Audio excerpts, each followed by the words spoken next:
MQM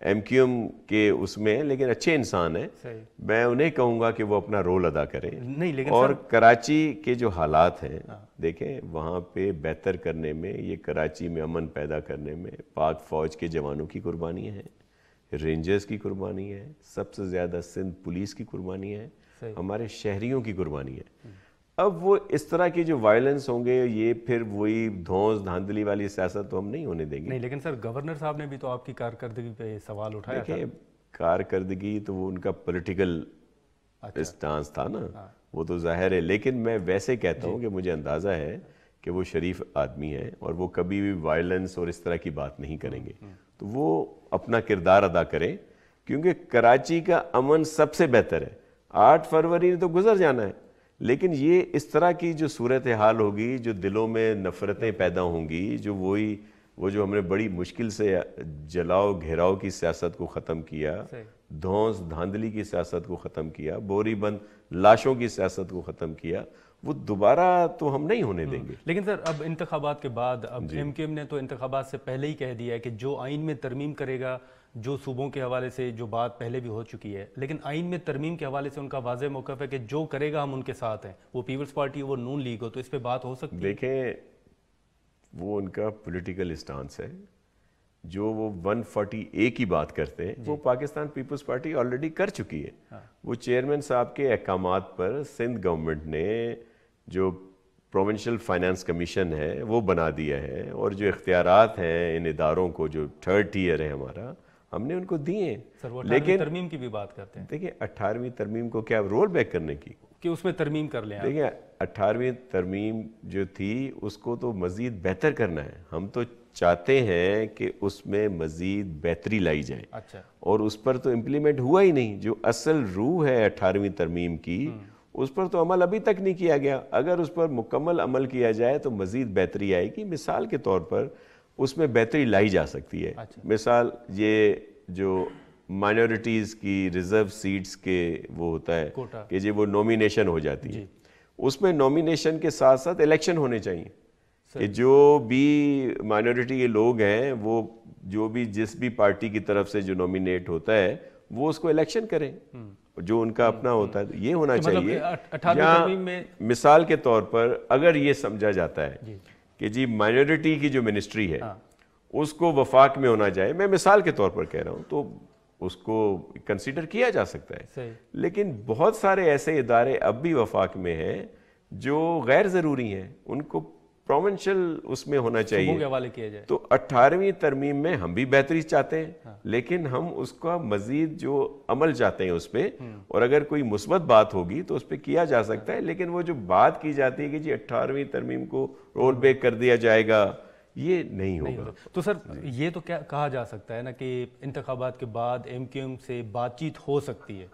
یہ Pakistan peoples party politically طور پر سب کے لیے اس کے دروازے کھلے ہیں.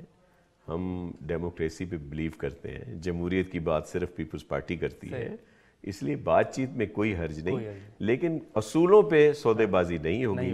کوئی یہ کہے کہ جی سندھ میں آپ دوسرا صوبہ بنائیں گے، ہم سے بات کریں، تو ہم تو کبھی بات نہیں کریں گے.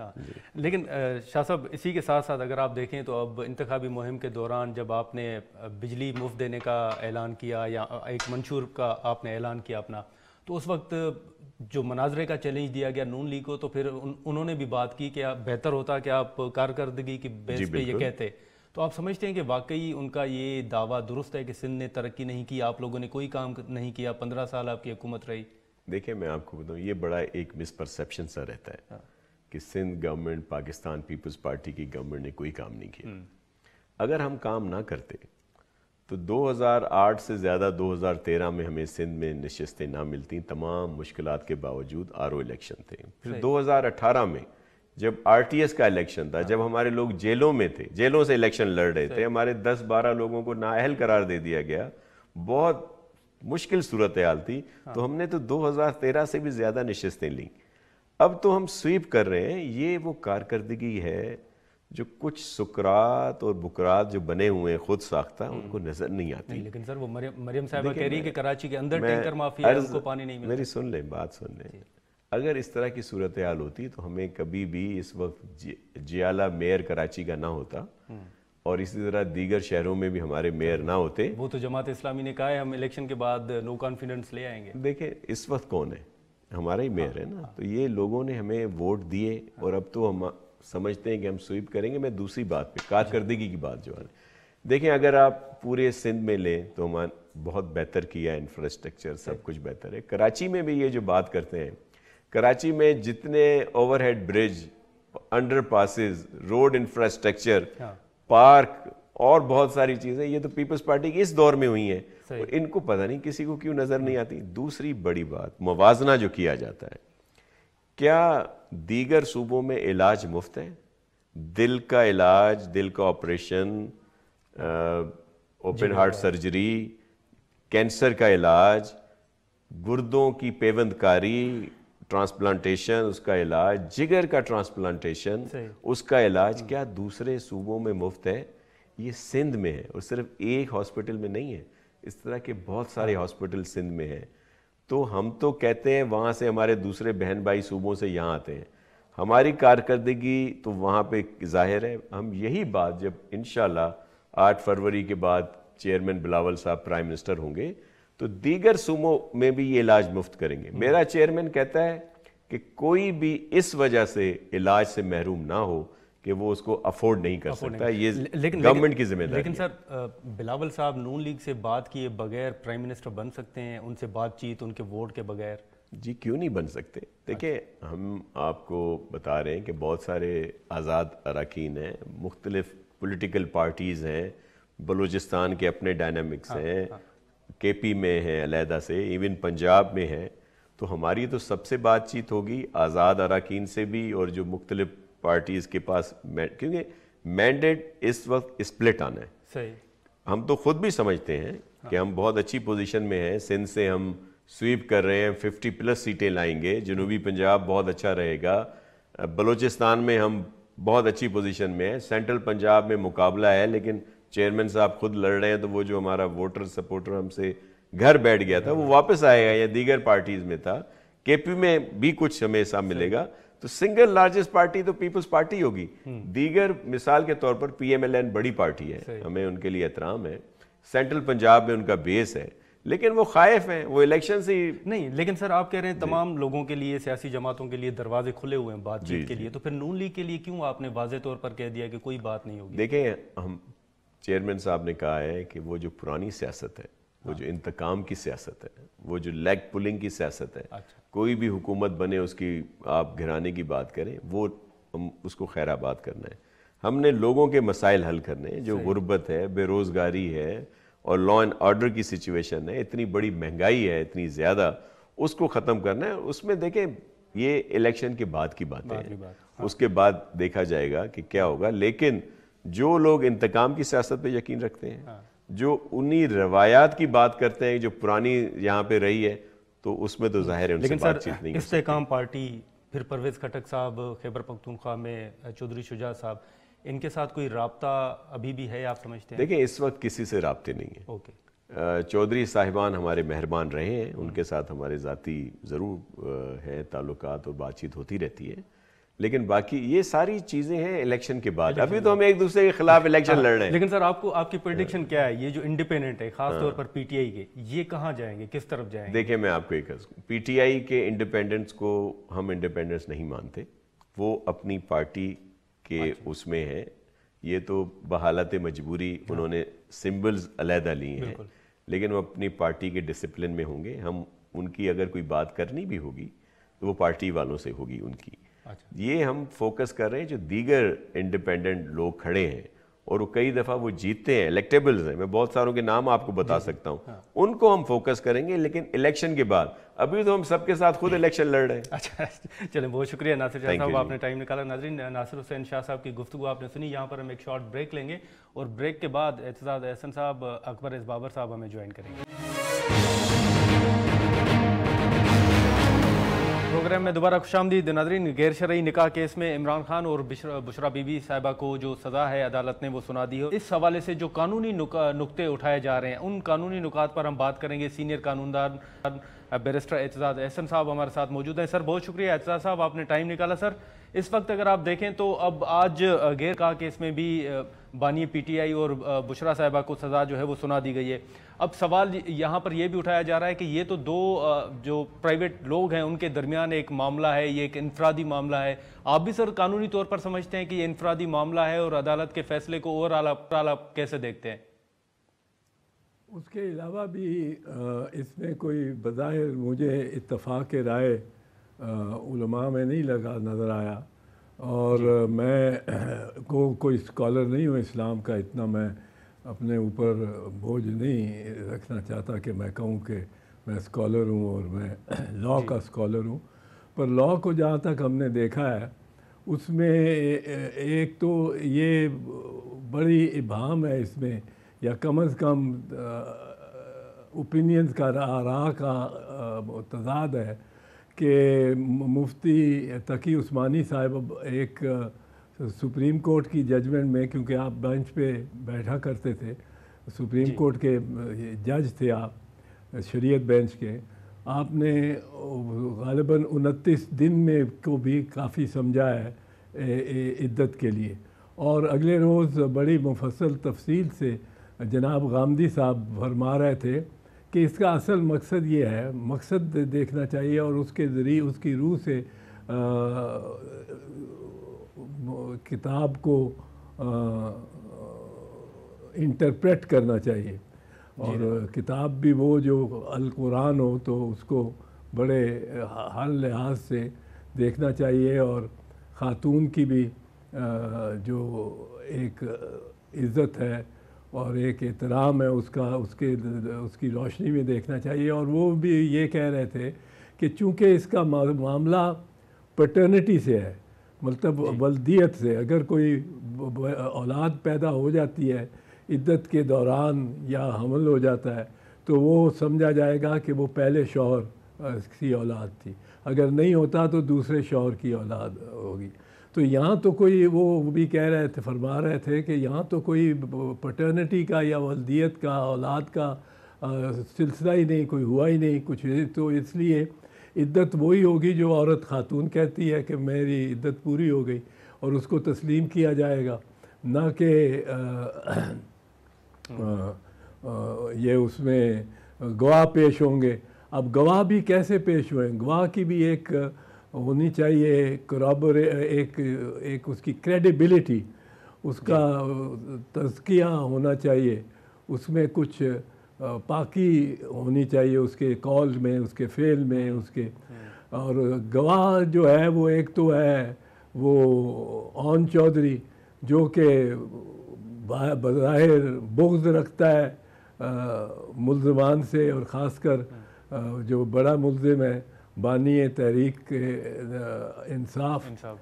تو دوسرا یہ ہے کہ دوسرا گواہ ہے جو شوہر جو پہلے ریکارڈ پہ ہے 5 سال پہلے جب یہ ہوا, 5 سال تک وہ سویا رہا, 5 سال بعد وہ ایک دفعہ گرفتار ہوا, کوئی مہینہ ڈیڑھ لے کر کے اس پہ کیسز بنے کرپشن کے کیسز سارے ختم ہو گئے, اور وہ واپس آ گیا, اور وہ شمشیر بدست نکلا اور اس کیس کے پیچھے پڑ گیا. اور اس کیس کے پیچھے کیا پڑا, اس نے جو کہا تھا جب وہ طلاق ہوئی تھی اس خاتون سے, بی بی سے 5 سال پہلے, تو اس نے یہ کہا تھا کہ یہ اس جیسی پارسا, پاک باز, پاک سیرت, نیک خاتون میں نے زندگی میں کہیں نہیں دیکھی. یہ آن دی ریکارڈ اس نے کہا تھا, اور اپنے ہاتھ سے اس نے تقریباً سمجھیے کہ رخصت کیا ان کو, اور بڑے ان کی آپس میں ایک دوستی کا یا وہ تعلق رہا. بالکل, لیکن اب وہ آ کے اس طرح. اچھا جی لیکن اعتزاز صاحب اب جو سزا سنائی گئی ہے سر, اب اس میں یہ بھی ایک نقطہ اٹھایا جا رہا ہے کہ یہ سزائیں پوری کیسے ہوں گی, پہلے 14 سال 10 سال پھر آج جو ہے وہ 7 سال, تو اس حوالے سے قانون کیا کہتا ہے سر؟ جی میں ایک چیز پہلے ذرا عرض کہ سر کہ یہ جو گواہان ہیں یہ اس کریڈیبلٹی کے معیار پہ آتے ہی نہیں ہیں کہ ان پہ کسی مطلب سوئی کی چوری کا بھی الزام ثابت ہو سکے یا ایسے گواہان کا. اور پھر جو جس پروسیجر سے انہوں نے کیا ہے کہ 2 دن پہلے وہ چارج فریم کیا ہے، انڈائٹمنٹ ہوئی ہے، فرض جرم مرتب کی ہے، اور 2 دن میں کوئی 26 گھنٹے کے کتنے 16-17 گھنٹے بیٹھ کے عدالت نے مسلسل اور یہ فیصلہ اور یہ گواہ پیش کر کے ان کے، اور گواہ بھی لڑتا رہا ہے عدالت میں بھی، اور وہ پیش کر کے اور سزا سنوا دی ہے۔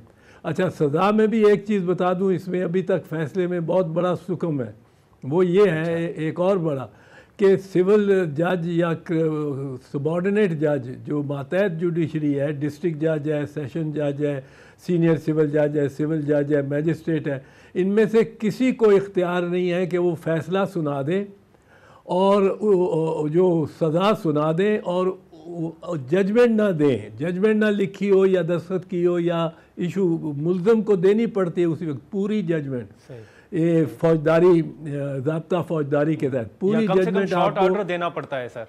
نہیں، شارٹ آرڈر یہ شارٹ آرڈر والے نہیں ہیں، وہ شارٹ آرڈر صرف لکھ سکتا ہے for reasons to be recorded later عدالت عالیہ اور عدالت عظمیٰ، صرف ان پہ لکھا ہوا ہے کہ ججمنٹ دیں گے، ججمنٹ میں کیا کیا مطلب نقطہ، ہر نقطے لا پوائنٹ پہ، ہر کویسچن آف فیکٹ پہ یہ اپنی رائے دیں گے، اور پھر یہ اس رائے سے کنکلوژن نکالیں گے، اور یہ سارا ایک دم ان کو کرنا ہے۔ یہ کوئی شارٹ آرڈر والے جج نہیں ہے ان میں سے کوئی بھی، یہ شارٹ آرڈر اور ججمنٹ ہم لکھیں گے یہ ایک انہوں نے فیشن ہی بنا لیا ہے۔ یہ صرف ہائی کورٹس اور سپریم کورٹس کو یہ اختیار ہے کہ وہ آرڈر شارٹ آرڈر سنا دے ایمرجنسی میں، اور وہ آرام سے سوچ بچار کر کے بعد وہ آرڈر لکھائیں، کیونکہ ان کے آرڈرز بائنڈنگ ہوتے ہیں آل کورٹس بلو۔ تو اعتزاز صاحب، ابھی یہ ساری صورتحال جو ہے سر آپ کے سامنے ہے، تو سر آپ کیا سمجھتے ہیں کہ ابھی خان صاحب کے پاس کوئی قانونی آپشن جو ہے وہ موجود ہے، یا کون سے آپشنز آپ سمجھتے ہیں کہ ابھی بھی خان صاحب کے ساتھ موجود ہیں؟ ایک بات جو آپ نے پہلے کی تھی وہ میں آپ کو عرض کر دوں، پھر میں سزاؤں کے حوالے خان صاحب کے سزاؤں کے حوالے سے آپ نے بڑا موضوع سوال کیا تھا کہ کیا یہ ایک یکے بعد دیگرے چلیں گی، یعنی 31 سال کل بنیں گے یا 14 سال میکسیمم ہوگی، کہ 14 سال میں ہی وہ بھی کاؤنٹ کی ہو جائے گی، آ جائے گی 7 سال والی بھی اور 10 سال والی بھی، وہ اس کے ساتھ ساتھ ہی چلیں گی۔ یہ یکے بعد دیگرے آئیں گی جب تک عدالت خود نہ لکھے کہ they will run concurrently۔ Concurrently کا مطلب ہے سب اکٹھی شروع ہو جائیں گی، ایک 7 سال والی یہاں خرچ ہو گئی 10 سال اور 14 سال کے بعد۔ لیکن اگر عدالت نہ لکھے تو قانون یہ ہے کہ کنسیکٹیولی، یعنی ایک کے بعد دوسرے کے بعد تیسری سزا، یعنی کوئی 31 سال کی سزا انہوں نے خان صاحب کو دے دی ہے 1.5 ارب جرمانے کے علاوہ۔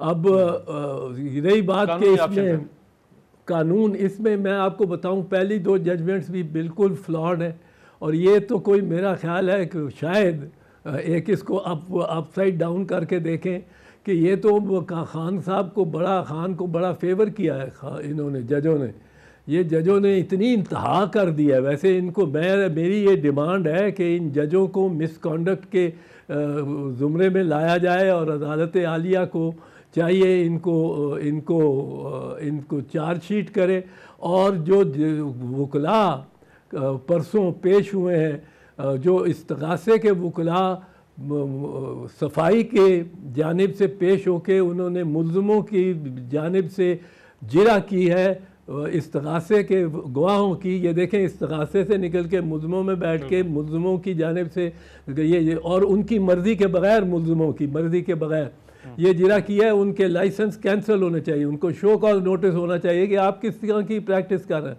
یہ تو سارے ہمارے پروفیشن کو، ہمارے جو ہماری پیشہ ہے وکالت کا، اس کو یہ بالکل بدنام کر دیں گے اس قسم کے وکلاء۔ تو ان کو ان دونوں کے خلاف تادیبی کارروائی ہونی چاہیے، پانچوں کے خلاف۔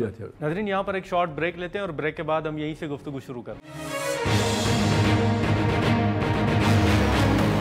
پروگرام میں دوبارہ خوش آمدید. اعجاز صاحب, سر اس سے ہٹ کے سر دو مختصر آپ سے سوال ہوں گے کہ ابھی جو انتخابی نشان واپس لیا گیا تحریک انصاف سے وہ آپ کے سامنے ہے معاملہ, لیکن اب تحریک انصاف کے جو کینڈیڈیٹ ہیں وہ آزاد حیثیت سے انتخابات میں حصہ لے رہے ہیں. تو اب یہ سوال اٹھایا جا رہا ہے کہ شاید وہ کامیاب ہونے کے بعد بھی تحریک انصاف جوائن نہیں کر سکیں گے. الیکشن ایکٹ میں سر یا آئین میں کہیں یہ لکھا ہوا ہے کہ وہ پارٹی جوائن نہیں کر سکتے, یا آپ کی نظر میں کیا معاملہ ہوگا؟ نہیں, پارٹی جوائن کرنا تو حق ہے, وہ ان کی گنتی ہوگی کہ نہیں وہ اور بات ہے, پر پارٹی جوائن کرنا تو every citizen shall have the freedom to join a party, یہ ایوری سٹیزن ہے, اور یہ آرٹیکل 17 ہے کانسٹیٹیوشن کا, بنیادی حق ہے, اس کو تو روک ہی نہیں سکتے. اگر پارٹی ہے, پارٹی تحریک انصاف ابھی ہے, موجود ہے, کیونکہ اس کو تحلیل نہیں کیا جا سکتا, وہ بھی آرٹیکل 17 کے تحت تحلیل ہو سکتی ہے. ایک گورنمنٹ ریفرنس لائے اور 2 گراؤنڈ وہ صرف بنتے ہیں کہ it is the party is acting in furtherance of the integrity and solidarity of Pakistan, in furtherance of disintegrating the Pakistan.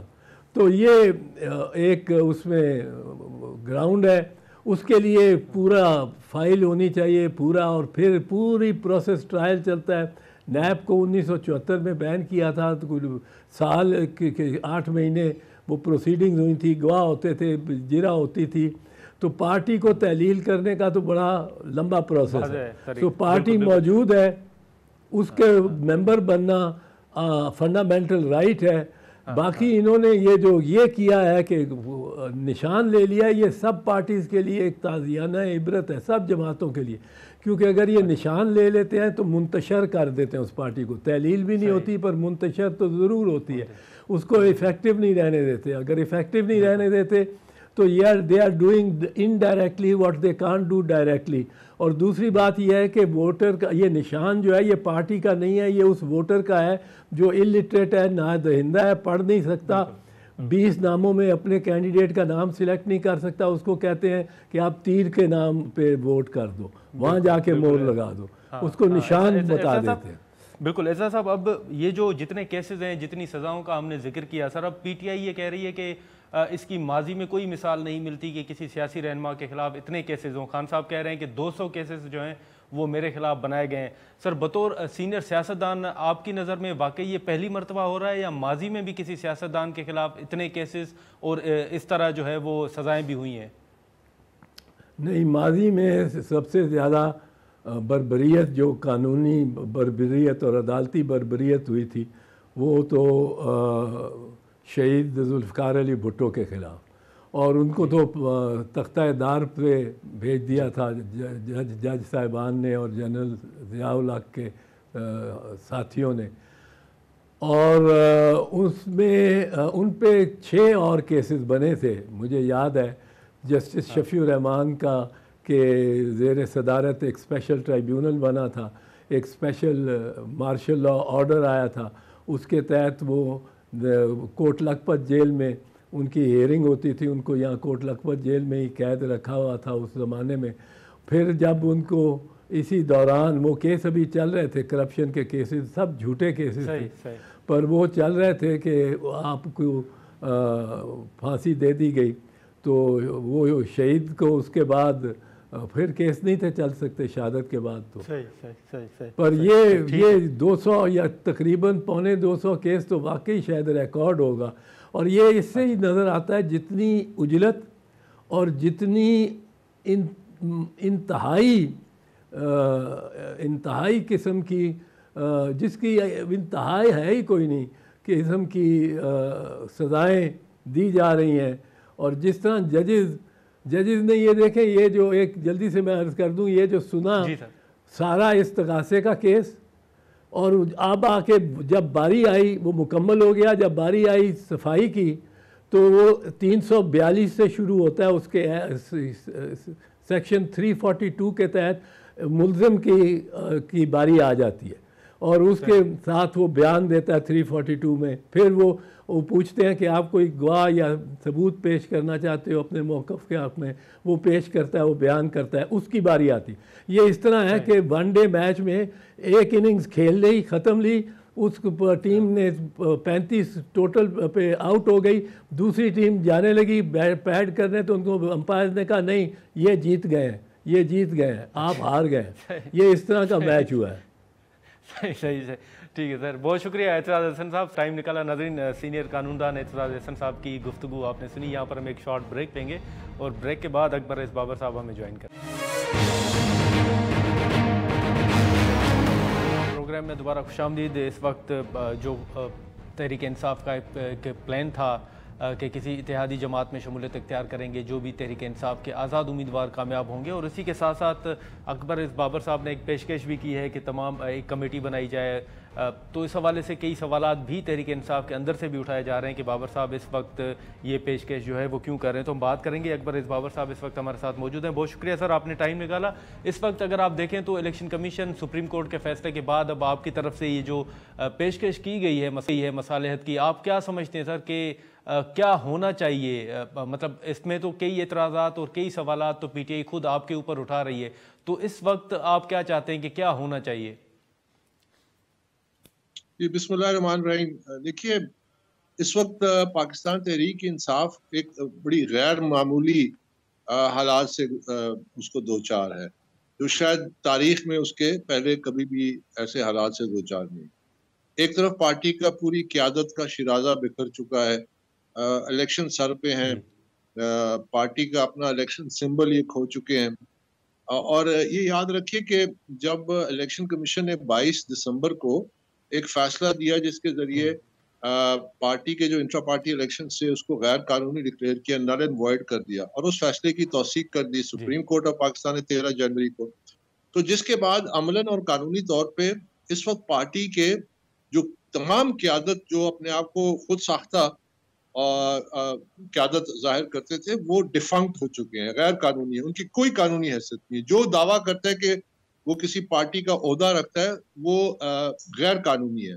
تو اس لیے یہ جو اس وقت جو میں سمجھتا ہوں کہ یہ جو تمام لوگ جو اس وقت تبصرے کر رہے ہیں پارٹی کے بہاف پہ, یہ خود ایک قبضہ گروپ بن چکے ہیں جو پارٹی پہ قبضے کے لیے اور یہ دعوے دار ہے. اور یہ غیر معمولی سچویشن چونکہ بن چکی ہے, اب اس کو آگے جانے کا کوئی لائے عمل تو ہونا چاہیے تاکہ یہ پارٹی دوبارہ ایک قانونی طور پہ ایک جماعت کی حیثیت میں پاکستان کی سیاست میں اپنا ایک مثبت کردار ادا کر سکے. اور یہ جو اب تک جو سیاست کی نہیں, لیکن بابر صاحب تحریک انصاف تو کہہ رہی ہے کہ یہ تو پارٹی اگر بکھری ہے تو وہ آپ کی وجہ سے بکھری ہے. دیکھیے, میں جہاں تک الیکشن کمیشن کا فیصلہ ہے تو 23 نومبر کو جو پہلا فیصلہ آیا انتخابی نشان کے حوالے سے, جس میں پارٹی کی جو انٹرا پارٹی الیکشن ہے اس کو کالعدم قرار دیا گیا, اس میں تو فریق نہیں تھا. اس میں 1.5-2 سال سے جو کیس چل رہا تھا اور جو قانونی تقاضے پورے نہیں کیے, وہ تو اسی کالعدم قیادت کی کوتاہیوں کی وجہ سے تھے کہ یہ لوگ اپنا کنٹرول رکھنا چاہتے تھے پارٹی میں, ورکرز کو ان کے آئینی حقوق سے محروم رکھنا چاہتے تھے اور اپنی مرضی کے لوگوں کو ٹکٹ بانٹنے تھے, جس کے لیے وہ پارٹی میں آئے تھے اور پارٹی پہ انہوں نے قبضہ کیا, جس میں ایک وکلا کا گروپ بھی تھا. تو میں تو اس معاملے میں فریق بھی نہیں تھا. میں تو فریق بنا 5 دسمبر کو, جب مجھے نظر آیا کہ جو آخری موقع پی ٹی آئی کو دیا گیا ہے 20 دن کے لیے کہ دوبارہ انٹرا پارٹی کرائیں, کہ اس میں بھی ایک بڑے بھونڈے اور بڑے غیر شفاف اور غیر قانونی انداز میں انٹرا پارٹی الیکشن کرنے جا رہے تھے, اور جس کی وجہ سے پھر ظاہر ہے میں اس میں آیا اور ہم نے تمام ثبوت دیے اور ہمارے حق میں فیصلہ بھی آیا جس کی توثیق ہو گئی سپریم کورٹ سے. اب جو صورتحال بنی ہے, جیسا میں کہہ رہا تھا, اب اس غیر معمولی صورتحال میں ایک راستہ نکالنا تھا. اس کے لیے ہم نے جب یہ نیا انہوں نے انٹرا پارٹی الیکشن کا شورا چھوڑ دیا جو مکمل غیر قانونی تھا, جو 30 تاریخ کو ایک پارٹی کے ایڈمنسٹریٹو آفیسر کے ذریعے ایک ملازم کے ذریعے ایک لیٹر جاری کیا, پھر اس کے بعد نوٹیفیکیشن, تمام عمل ہی غیر قانونی تھا. تو ظاہر ہے اس کو ہم نے چیلنج کرنا تھا. میں نے اعلان کیا کہ میں 3 تاریخ کو چیلنج کروں گا. اب اس کے لیے میں نے آپ کے ہی چینل پہ ڈان ٹی وی پہ میں نے عادل شہزاد صاحب کے پروگرام میں